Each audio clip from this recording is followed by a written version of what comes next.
আসসালামু আলাইকুম, সবাই কেমন আছেন? আশা করি সবাই ভালো আছেন। হ্যাঁ, নেট বন্ধ। নেট আজকে 25 তারিখ যে, সেজন্য এখানে আমার ছেলে মালটা কেটে রাখছে, এত ডিজাইন করে করে এগুলোও রেখে দিছে সব সাথে। তারপরে এখানে ইফতার সব মেলামেশা করে, কী বলি, মেলামেশা মিক্স করে রাখছে। নীরব পানি নেওয়া দিয়ে দিচ্ছে। আর এগুলো হয়েছে আমার ছেলে ছুরি দিয়ে কাটছে, সাইজিং করছে। মানে ওর যে কত ক্রিয়েটিভিটি, বুদ্ধি, মানে ওর বুদ্ধির কথা আর কী বলবো। ওর মনে যা ভালো লাগে তাই করে। তো এই বছর আমাদের ইফতার না বাসায় বানানো হয়নি, সব ইফতার মানে 50 টাকার করে করে বাজার থেকে কিনে আনা হয়েছে। বাজার বলতে আমাদের আমবাড়ির থেকে কিনে আনা হয়েছে। এতে করে হয়েছে কি, দুটো জিনিস হয়েছে। একটা, আমাদের ভাজা পোড়া কম খাওয়া হয়েছে, আর দ্বিতীয়ত হয়েছে যে যে পরিমাণ তেল খরচ, ওই তেলের টাকা দিয়ে ইফতার খাওয়া হয়ে যাবে। মানে প্রত্যেক বছর আমার রোজায় 8 কেজি করে তেল লাগে, তো আমার আর এত তেল কিনাও লাগলো না।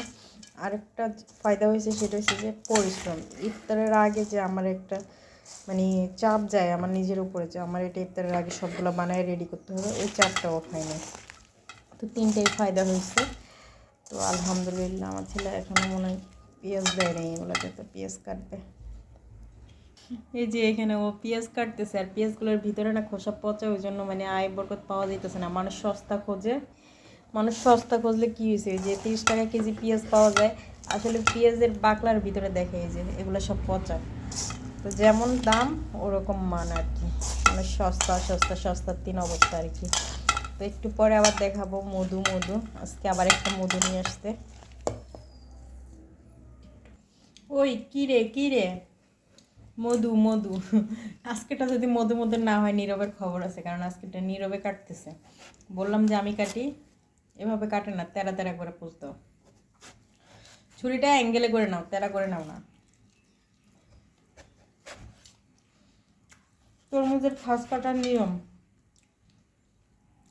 এখনো ভালো মতো কাটা শিখাইতে হবে না বাবা। ওই কিরে মধু এখনো বাইরে না কেন? মধু একটু লাল লাল দেখা যাইতেছে।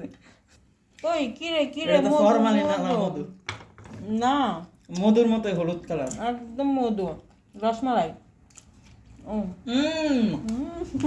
মধু এটা আমি খাবো, দাঁড়া করতেছে। ছেলেকে এটা খাই ফেলছে, এবার আমার পালা। মধু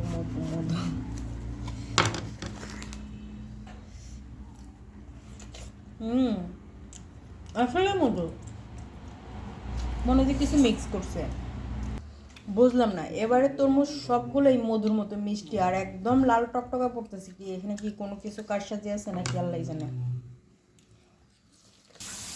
মোটামুটি এক ফালা খাওয়া শেষ, আরেক ফালা কাটার ফালা।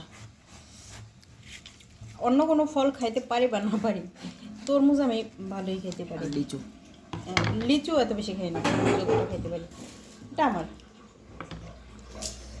খুব মিষ্টি। তো আল্লাহ হাফেজ বন্ধুরা, সবাই ভালো থাকবেন। আবার দেখা হবে নতুন কোনো ভিডিওতে। Bye bye.